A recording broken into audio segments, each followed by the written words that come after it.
So we'll quickly look at the Silhouette plot in more details in this video.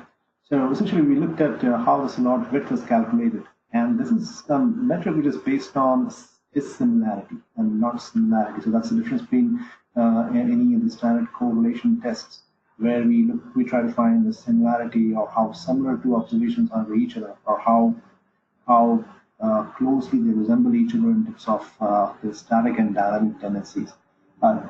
Here, in contrast, in Silhouette, we're looking at the dissimilarity. That means when the cluster formation is done, I'm trying to compare each observation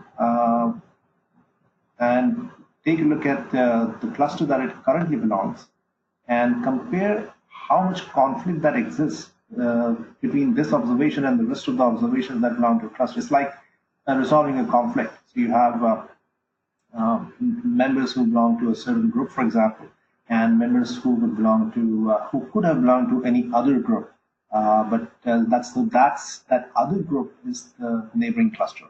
So what I'm trying to find is how dissimilar a given observation is with respect to the other observations from its home cluster versus how dissimilar it would have been had it belonged to the nearest neighboring cluster.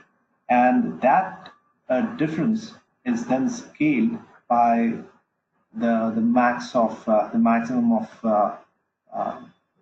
the two clusters in consideration. So that's how the allowed width is calculated. So a negative measure would indicate a misfit. That means the observation which belongs to its current home cluster is now getting pulled towards the nearest neighbor cluster, right? Because it probably belongs there and not in this cluster.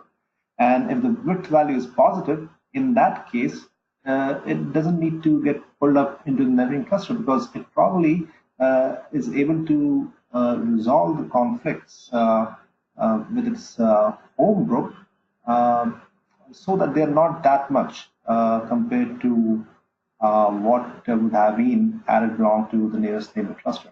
So this is applicable in behavior sciences. This is applicable in conflict resolution. This is also applicable in how we pick up goods in a store, how we pick and choose perhaps various shades of colors, various shades of patterns. So it has enormous implication as to how our cognitive decision making with respect to contrasting and comparing various products, services, as well as places of residence and any other group that we intend to belong to versus the groups that we could have belonged to.